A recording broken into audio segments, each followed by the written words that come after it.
ಧನುಸನ್ನ ಎತ್ತಿದಾಕ್ಷಣದಲ್ಲಿಯೇ ಲಟಲಟನೆ ಮುಗಿದುಬಿತ್ತು. ಆಶ್ಚರ್ಯ ನೋಡು, ನೇರವಾಗಿ ಪುರವನ್ನು ಪ್ರವೇಶ ಮಾಡುತ್ತಿರುವಂತಹ ಸಂದರ್ಭಕ್ಕೆ ವಲಯ ಪೀಡೆ ಅನ್ನುವಂತ ಮಧ್ಯಾಹ್ನ ನಮ್ಮನ್ನ ಸ್ವಾಗತಿಸುತ್ತದೆ ಎನ್ನುವ ಹಾಗೆ ಭಾವಿಸಿಕೊಂಡ್ರೆ ಸೊಂಡಿಲಿಂದ ಬಡಿಯುವುದಕ್ಕಾಗಿ ಬಂತು. ಅದರ ಮದವನ್ನು ಇಳಿಸಿದ್ದೇವೆ, ಅದನ್ನು ಕೊಂದು ಮುಗಿಸಿದ್ದೇವೆ. ಮನೆಗೆ ಬಂದವಳು ಅವಳು ಕುಬ್ಜೆ ಅಲ್ವಾ? ಹೌದು, ಅಷ್ಟೊಂದನ್ನ ತಿದ್ದಿದ್ದಾಯ್ತು ಅಲ್ವಾ? ಕುಬ್ಜೆ ಎನ್ನುವಳು ಸುಂದರ ಆಕೃತಿಯನ್ನ ಪಡೆದಿದ್ದಾಳೆ ಅಲ್ವಾ? ಮುಂದೆ ನನ್ನ ಮಾವನ ನಿರೀಕ್ಷೆ ಅಲ್ವಾ ಅಲ್ವಾ?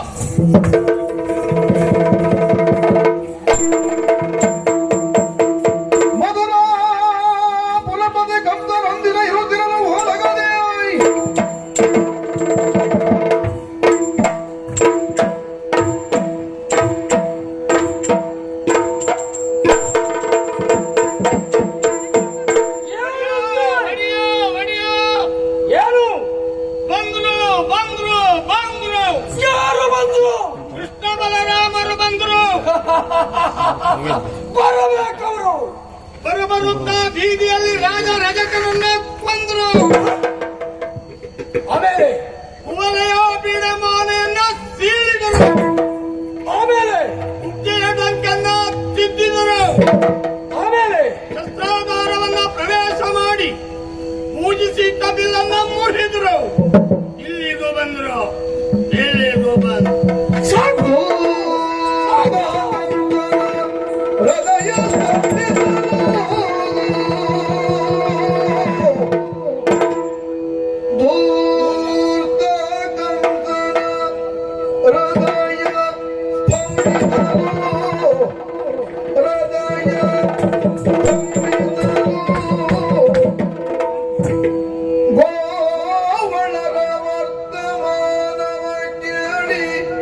ಚಿತ್ತದಲ್ಲಿ ಕಡು ನೊಂದು ಗೋವಳರ ವರ್ತಮಾನವ ಕೇಳಿ ಚಿತ್ತದಲ್ಲಿ ಕಡು ನೊಂದು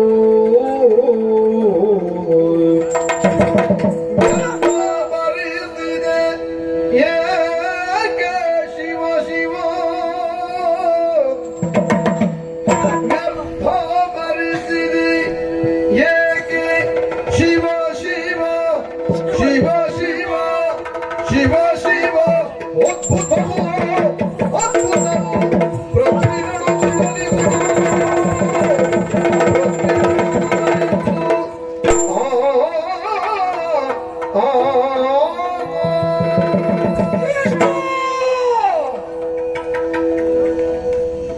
ಕೃಷ್ಣ ಕೃಷ್ಣ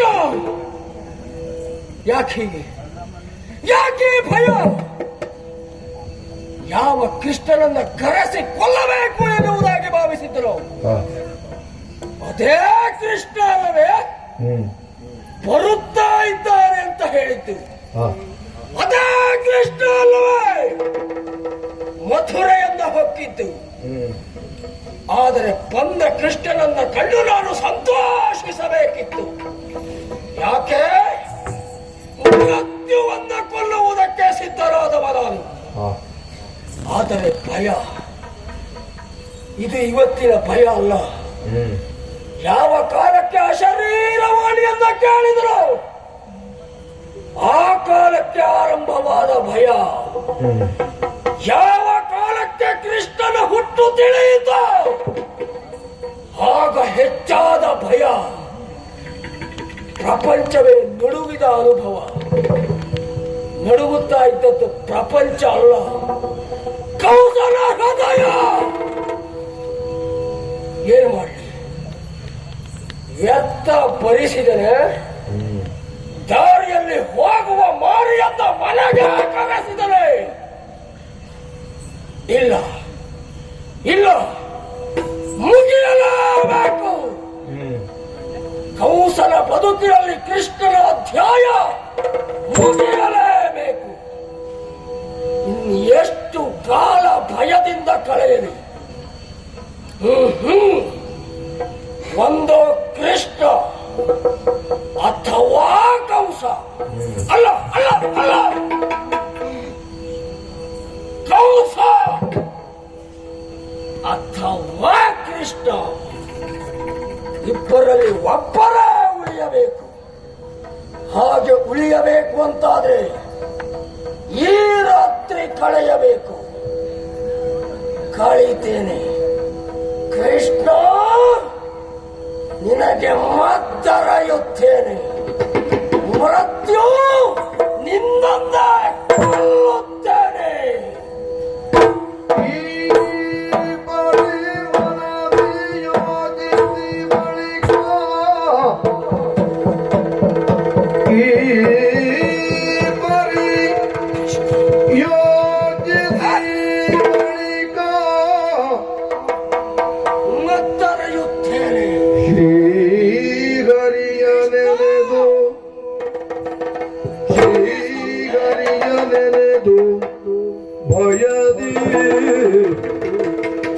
ಶ್ರೀಹರಿಯ ನೆನೆದು ಭಯದಿ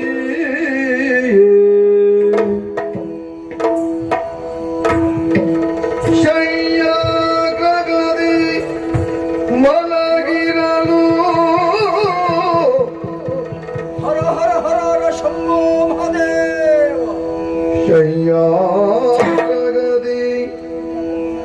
ಮಲಗಿರಲು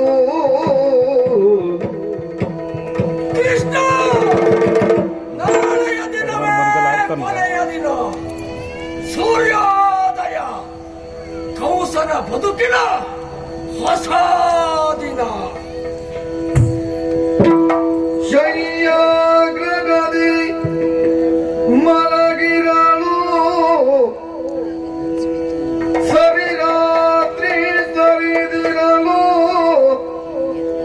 ಸರಿರಾತ್ರಿ ಸರಿದಿರಲು ಮಧುರ ಪುರಪತಿ ಕಂಡ ದುರ್ಭಕ್ತ ದುರ್ಭಕ್ತ ದುರ್ಭಕ್ತ ಕಂಡ ದುರ್ಭಕ್ತ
ಇದು ಕನಸು, ಇದು ಕನಸು.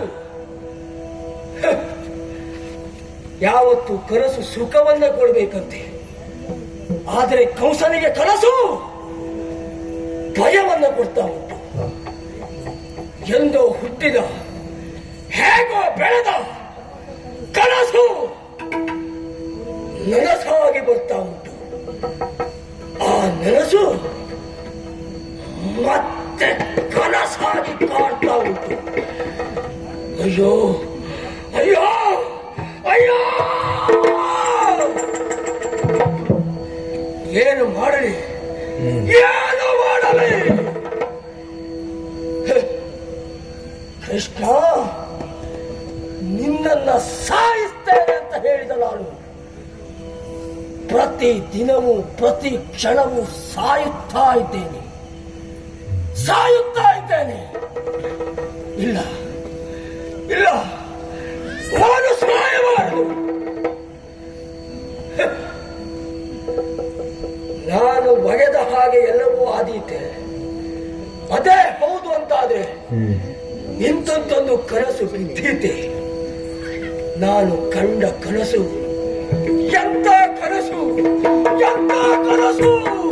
ನೆತ್ತಿಗೆ ತೈಲವ ಒತ್ತುತ್ತ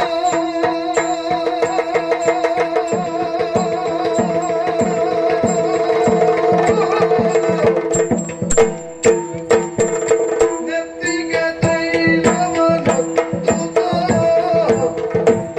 ನೆತ್ತಿಗೆ ತೈಲವ ಒತ್ತುತ್ತ ನೆತ್ತಿಗೆ ತೈಲವ ಒತ್ತುತ್ತ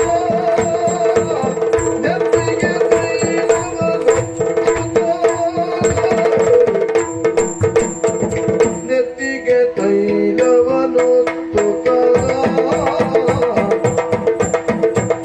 ನೆತ್ತಿಗೆ ತೈಲವ ಒತ್ತುತ್ತ ನೆತ್ತಿಗೆ ತೈಲವ ಒತ್ತುತ್ತ ನೆತ್ತಿಗೆ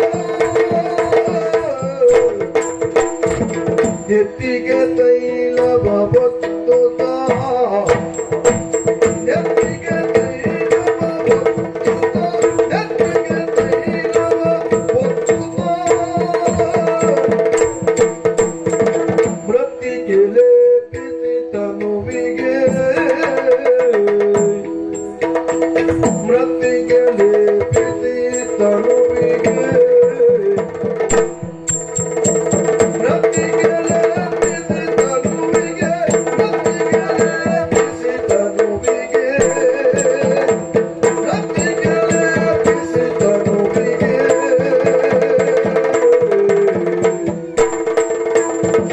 ಮೃತ್ತಿಗೆ ಲೇಪಿಸಿ ತನುವಿಗೆ ಮೃತ್ತಿಗೆ ಲೇಪಿಸಿ ತನುವಿಗೆ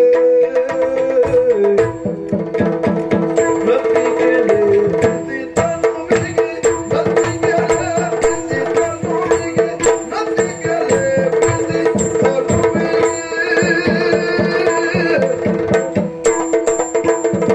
ಕತ್ತೆಯ ನಡರುತ್ತಾಗ ಕತ್ತೆಯ ನಡರುತ್ತ ಕತ್ತೆಯ ನಡರುತ್ತ ಕತ್ತೆಯ ನಡರುತ್ತ ಕತ್ತೆಯ ನಡರುತ್ತ ಕತ್ತೆಯ ನಡರುತ್ತ ಯಾತ್ರೆಗೆ ಗಮಿಸಿದುದ ಕತ್ತೆಯ ನಡರುತ್ತ ಕತ್ತೆಯ ನಡರುತ್ತ ಕತ್ತೆಯ ನಡರುತ್ತ ಕತ್ತೆಯ ನಡರುತ್ತ ಕತ್ತೆಯ ನಡರುತ್ತ ದಕ್ಷಿಣ ಯಾತ್ರೆಗೆ ಗಮಿಸಿದುದ ಏನು ಮಾಡಲಿ ಏನು ಮಾಡಲಿ ಏನು ಮಾಡಲಿ ದಾರಿ ಏನು ಕಂಡೆನು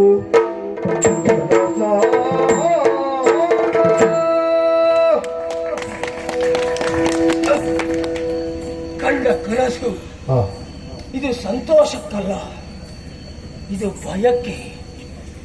ಅಂಥದ್ದೇನುಂಟು ಕನಸಿನಲ್ಲಿ? ತೈಲವನ್ನು ತೆಗೆದುಕೊಳ್ಳಿ, ನೆತ್ತಿಗೆ ಹಾಕಿಕೊಂಡೆ.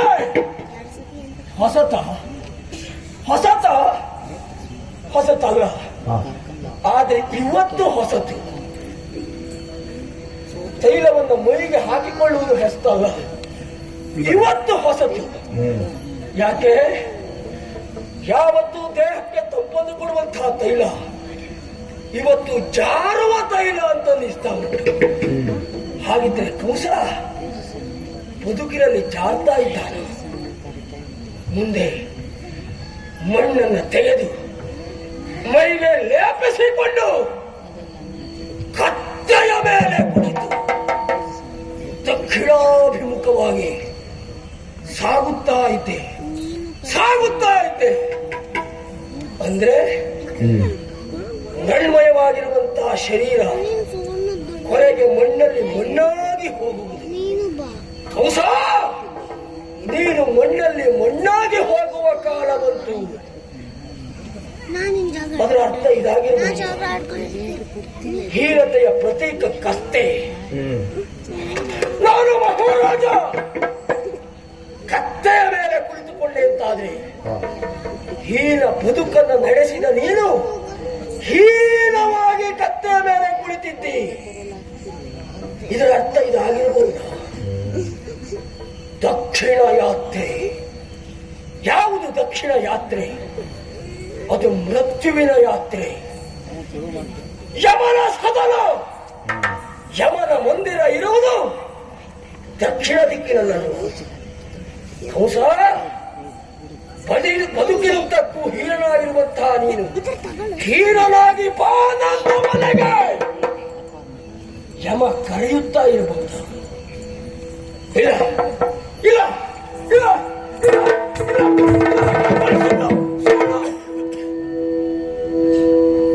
ಉರಿವುದು ಒಂದೀಪವು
ಎಲ್ಲವೂ ಕಂಸನ ಭ್ರಮೆ, ಸತ್ಯ ಅಲ್ಲ. ಕಂಸನನ್ನ ಕೊಲ್ಲುವಂತಹ ಮೃತ್ಯು ಬರುವುದಕ್ಕೆ ಸಾಧ್ಯವೇ ಇಲ್ಲ. ಹೀಗೆ ಭಾವಿಸಿ ಒಮ್ಮೆ ನನ್ನದೇ ಅಂತಃಪುರ, ನನ್ನದೇ ಶಯನ ಮಂದಿರ ಸರಿಯಾಗಿ ನೋಡುವುದಕ್ಕೆ ಮುಂದಾದರೆ ಕತ್ತಲೆಯ ನಡುವೆ ದೂರದಲ್ಲೆಲ್ಲೋ ಕಂಡ ಒಂದು ಬೆಳಕು.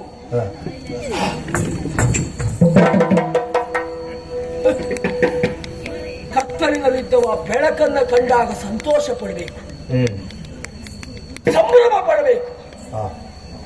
ಆದರೆ ಕೂಸನಿಗೆ ಬೆಳಕನ್ನ ಕಂಡ್ರೆ ಸಂತೋಷ ಇಲ್ಲ, ಸಂಭ್ರಮ ಇಲ್ಲ, ಎಲ್ಲಿಯೋ ಭಯ. ಯಾಕೆ ಭಯ? ಆ ಬೆಳಕಿನಲ್ಲಿ ಕೃಷ್ಣ ಇದ್ದಾರೆ, ಹಾಗಾಗಿ ಭಯ. ಯಾವತ್ತು ಬೆಳಕು ಮುಂದೆ ಇದ್ದಾಗ ದಾರಿ ಕಾಣ್ತದೆ. ಬೆಳಕು ಕಣ್ಣಿಗೆ ರಾಚಿದಾಗ ಕಣ್ಣು ಮುಚ್ಚಿಕೊಳ್ತದೆ. ಇರುವ ಒಂದೇ ಒಂದು ಬೆಳಕು ನಾನು ಕಣ್ಣು ಮುಚ್ಚುವ ಹಾಗೆ ಮಾಡಿತು. ಆ ಒಂದು ಬೆಳಕು ಕೃಷ್ಣನೆನ್ನುವ ಬೆಳಕು. ಎರಡಾಯಿತು, ಮೂರಾಯಿತು, ನಾಲ್ಕಾಯಿತು.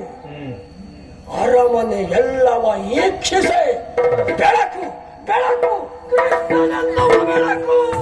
ದುರುಳನಿ ಪರಿಮರುಗಿ ನಯನ ಬದರೆದು ನೋಡಲು ಹೊರಮನೆ ಹೊರಗೊಳಗೆ ಶ್ರೀಕೃಷ್ಣಮಯವಾಗಿರಲು ಕುರಿದೆದ್ದ.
ಕೃಷ್ಣ ಕಂಸನ ಕೋಣೆಯಲ್ಲಿ ಕೃಷ್ಣನ ಇಲ್ಲ.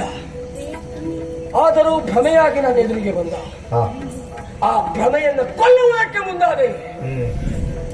ಜಾರಿ ಹೋದ. ಇಲ್ಲ, ಅವ ಜಾರಬಾರದು. ಅವನನ್ನ ಕೈಗೆ ಸಿಗಬೇಕು. ಅವನಿಗೆ ನಾನು ಮೃತ್ಯುವಾಗಬೇಕು. ಆಗಬೇಕು ಅಂತಾದ್ರೆ ಸೂರ್ಯೋದಯವಾಗಬೇಕು. ಕಂಸನ ಬದುಕಿನ ನವ ಸೂರ್ಯೋದಯ. ಎಲ್ಲೋ ಹೊರಗಿರುವ ಕೃಷ್ಣ ಒಳಗೆ ಬಂದಿದ್ದಾನೆ. ಒಳಗಿರುವ ಕೃಷ್ಣ ಮುಗಿಸುವುದಕ್ಕಾಗಿ ಹಾತೊರೆಯುತ್ತಾ ಇದ್ದಾನೆ. ಅವ ಮುಗಿಸುವ ಪೂರ್ವದಲ್ಲಿ ನಾನೇ ಮುಗಿಸ್ತೇನೆ. ಇಲ್ಲ, ಇನ್ನು ನನ್ನಿಂದ ಸಾಧ್ಯ ಇಲ್ಲ.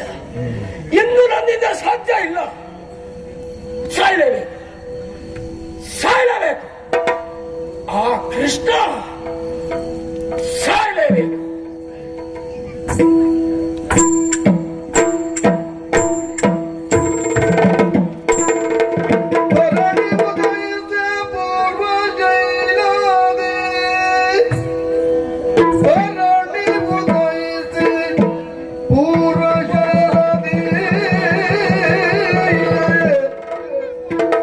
ಭಕ್ತಿ ಭಾವದಿ ಹರನ ಪೂಜಿಸಿ ಶಂಕರ ಮಹಾದೇವ. ಭಕ್ತಿ ಭಾವದಿ ಹರನ ಪೂಜಿಸಿ ಮುಷ್ಟಿಕೋತ್ತರನಿಂದ ಧ್ವನಿ ಸಭೆಗೆ ಹೊಡಿಬರಲೆಂದು ಕಾದಿದ್ದ.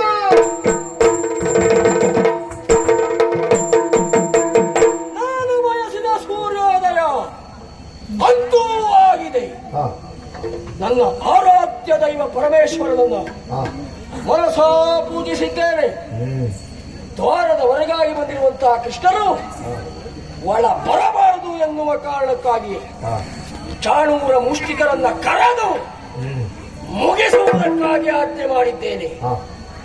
ಅದನ್ನೂ ಮೀರಿ ಕೃಷ್ಣ ಒಳ ಪ್ರವೇಶ ಮಾಡ್ತಾನ ನೋಡ್ತೇನೆ.